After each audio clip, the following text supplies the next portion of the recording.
বসন্তকাল পড়েছে। গাছে গাছে পাতা ঝরার দিন শুরু হয়েছে। কয়েকদিন বাদেই বসন্ত উৎসব পালন হবে। ইতিমধ্যে আকাশ আবার চোখ বুজেছে। সেদিন রোববার, অফিসের কাজকর্ম সমস্ত কিছুই ছুটি। এদিকে আকাশেও মেঘলা আবহাওয়া বিরাজমান। যে কোনো সময় বৃষ্টি নামতে পারে। এমন অবসরে একটা চমচমাট গল্প শুনলে কেমন হয়, সেই কথাটাই ভাবছি। এমন সময় দরজায় টোকা পড়ল। আমি উঠে গিয়ে দরজা খুললাম। দেখলাম সামনে কিশোরী দাঁড়িয়ে আছে। কি ভায়া, করো কি? আরে এই তো তোমার কথাই ভাবছিলাম। তা এসো এসো, ভেতরে এসো।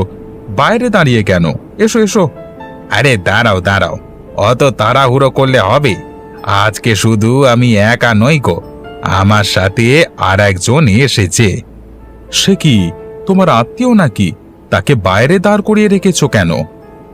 আত্মীয় কি বলছো?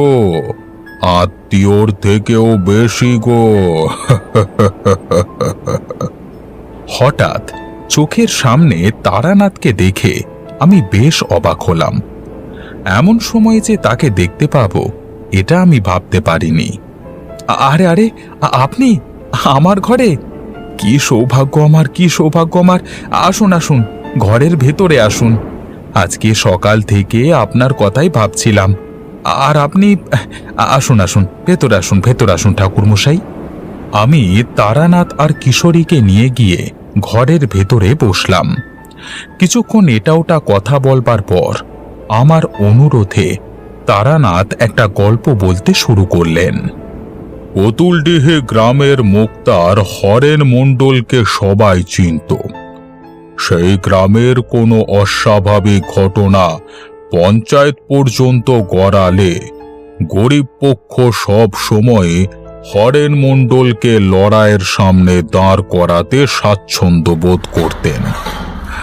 অনেক সময় দেখা যেত কোনো গরিব মানুষের এক টুকরো জমিটুকুও কেড়ে নিত কোনো শয়তান মনস্ক ক্ষমতাশালী ব্যক্তি। সবাই তো আর আদালত পর্যন্ত যেতে পারত না। পঞ্চায়েতে নালিশে জানালেই তাদের প্রাণ একেবারে ওষ্ঠাগত হয়ে যেত। ক্রমাগত জীবন নেওয়ার হুমকি, এমনকি আক্রমণ পর্যন্ত বাদ থাকত না। তাই গরিবের ভগবান ছিল হরেন মণ্ডল। সে নিজে দাঁড়িয়ে থেকে আদালতে সুবিচার পাইয়ে দিত, তাও একদম বিনামূল্যে। এমনই একদিন হরেন তার ছোট্ট অফিস ঘরটার মধ্যে বসে আছে। সন্ধ্যা নেমে এসেছে। এমন সময় কার্তিক চাষা হন্তদন্ত হয়ে তার কাছে এলো।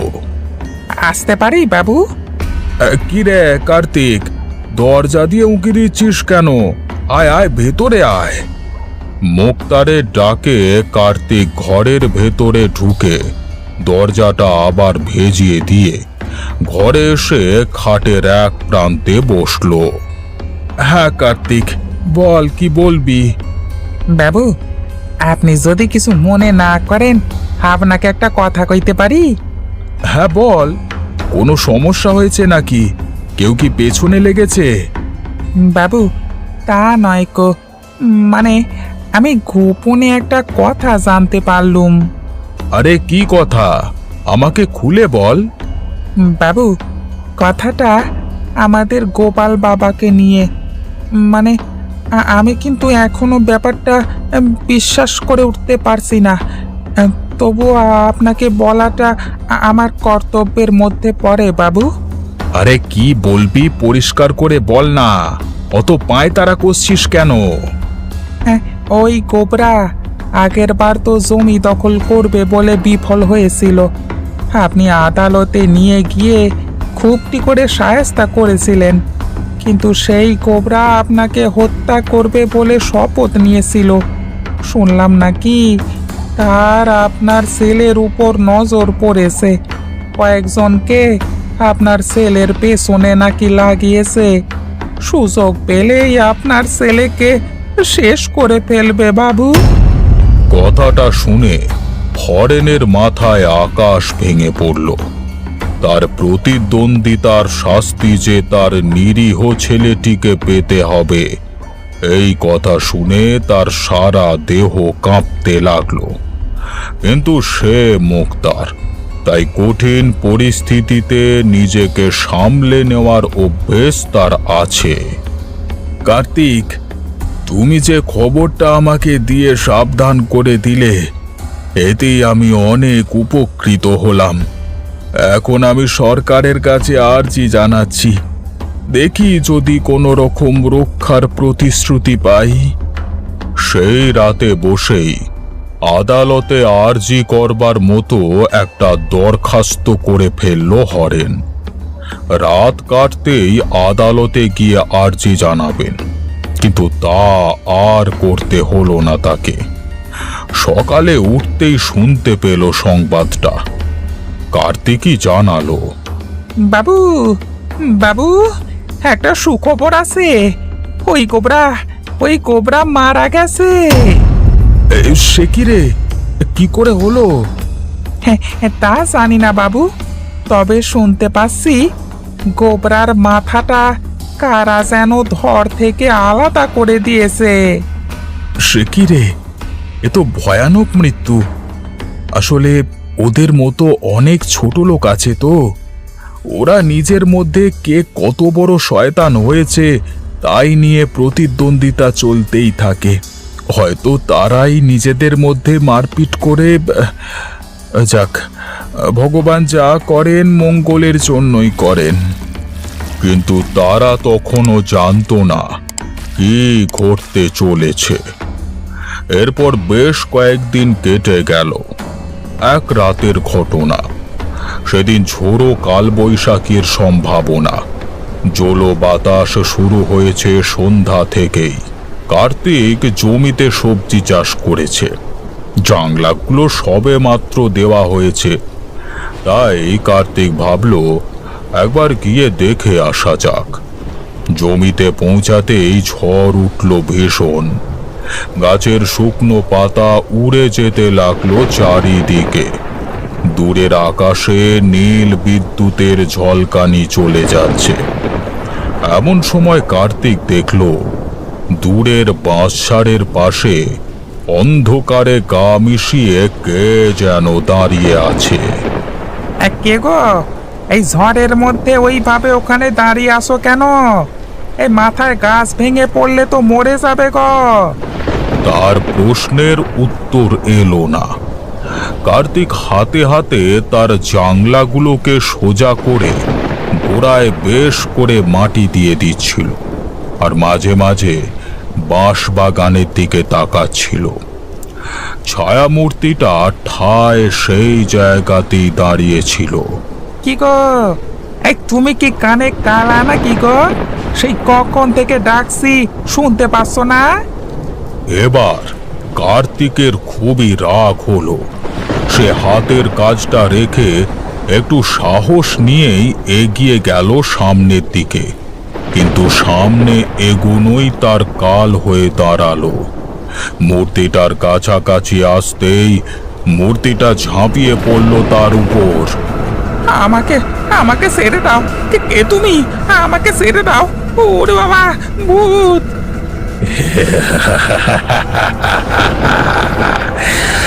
আমাকে চিনতে পারছিস না শয়তান?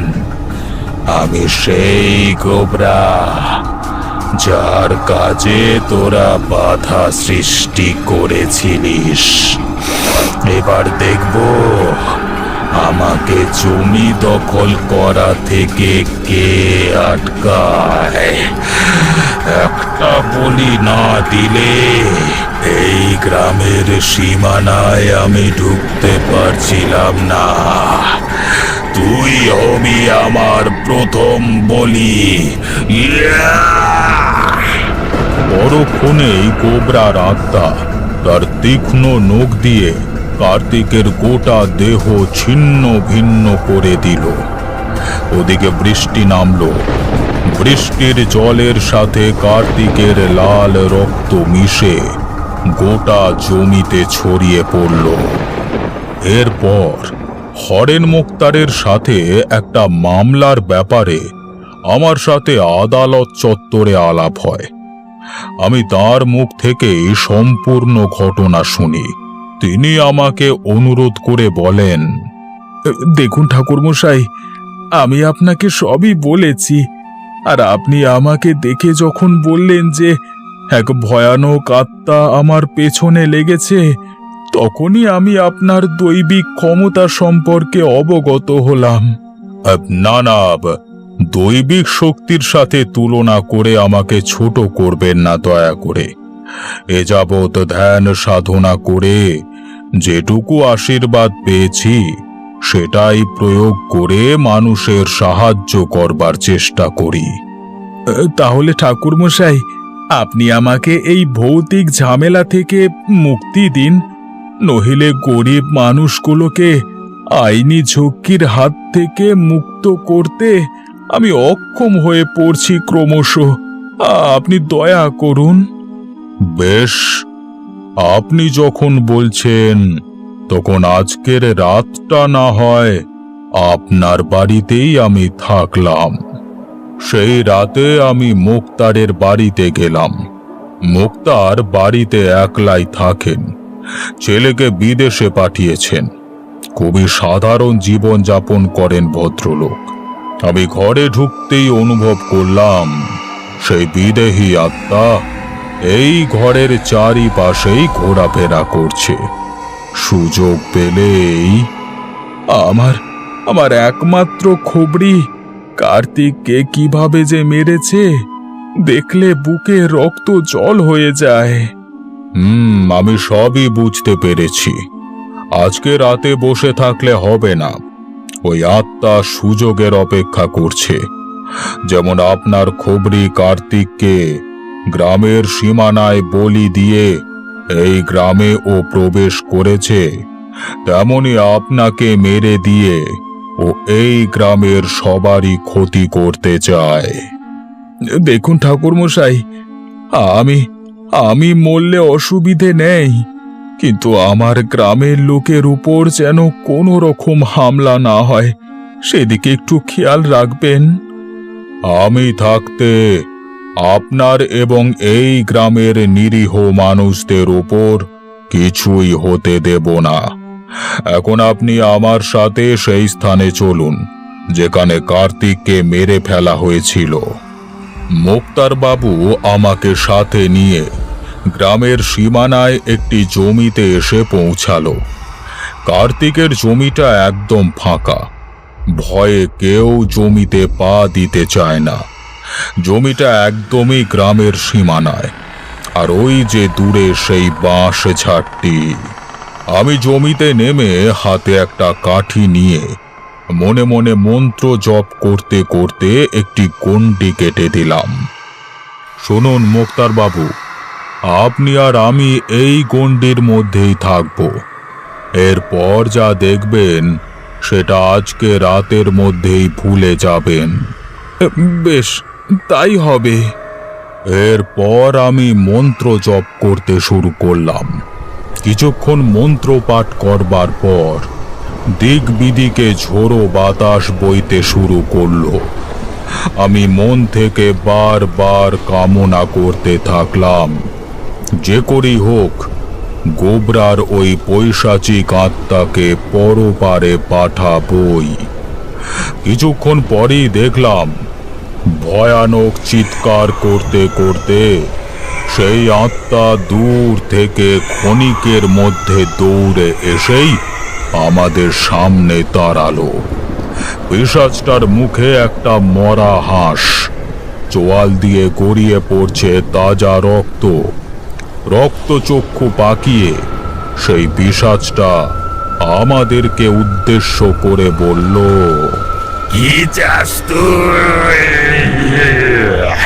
কেন আমাকে বেঁধে রেখেছিস? একবার যদি মুক্তি পাই তোদেরকে কাঁচা চিবিয়ে খাবো তবে। সেই সুযোগটি পাবি না। আজকেই তোকে এই গ্রাম ছেড়ে অন্যত্র চলে যেতে হবে। যাব না, কিছুতেই যাব না। তুই যতই চেষ্টা করিস এই মুক্তারকে আমার হাত থেকে বাঁচাতে পারবি না। ওর জন্য আমি সম্পত্তি অর্জন করতে পারিনি বেঁচে থাকতে। ভৈরবের কাছে নিজের বলি দেওয়ার সময় আমি প্রতিজ্ঞা করেছিলাম, যেভাবেই হোক ওই মুক্তারকে আমি কষ্ট দিয়ে তোড়পে মারব। তুই বেঁচে থাকতে যেমন শয়তান ছিলিস, এখনো তেমনই শয়তান আছিস। গরিব মানুষদের লুটে নিজের অর্থ সম্পত্তি অর্জন করা কি খুব বীর পুরুষের কাজ? এই, তোর বাতেল্লা শুনতে আমি এখানে আসিনি গো। আমাকে তাড়াতাড়ি এখান থেকে মুক্ত কর, আমার অনেক কাজ বাকি। ওই মুক্তারটাকে শেষ করে গোটা গ্রামকে আমি উজাড় করে দেব। চার বলছি আমাকে। বেশ, তুই যখন আমার কথা শুনলি না তখন মর তুই। এই বলে আমি দেহাগ্নি মন্ত্র জপ করতে করতে বারবার ওই পিশাচের দিকে ক্রুদ্ধ দৃষ্টি দান করতে থাকলাম। কিছুক্ষণের মধ্যেই পিশাচটির সারা দেহে আগুন ধরে গেল। ছেড়ে দে আমাকে, ছেড়ে দে বলছি শয়তান। একবার যদি বাঁচি তবে। বাকি কথা শেষ করবার আর সময় পেল না সেই বিদেহী আত্মা। নিমেষের মধ্যে তার দেহে আগুন ধরে গিয়ে ছাই হয়ে বাতাসের সাথে উড়ে চলে গেল। আমি বললাম, হরেন বাবু, আপনি এবার নিশ্চিন্তে মুক্তারি করে গরিব মানুষদের সাহায্য কর্মে হাত বাড়াতে পারেন। আমার এদিকের কাজ মিটল। আপনাকে অসংখ্য ধন্যবাদ ঠাকুরমশাই। আজকে আপনি না থাকলে আমার যে কি হতো। তো বন্ধুরা, কেমন লাগলো আজকে আমাদের গল্প? অবশ্যই কমেন্ট করে জানাতে ভুলবেন না। দেখা হচ্ছে পরবর্তী পর্বে। ততদিন সকলে সুস্থ থাকবেন। আমাদের চ্যানেলটিকে সাবস্ক্রাইব করে বেল নোটিফিকেশন অন করতে ভুলবেন না।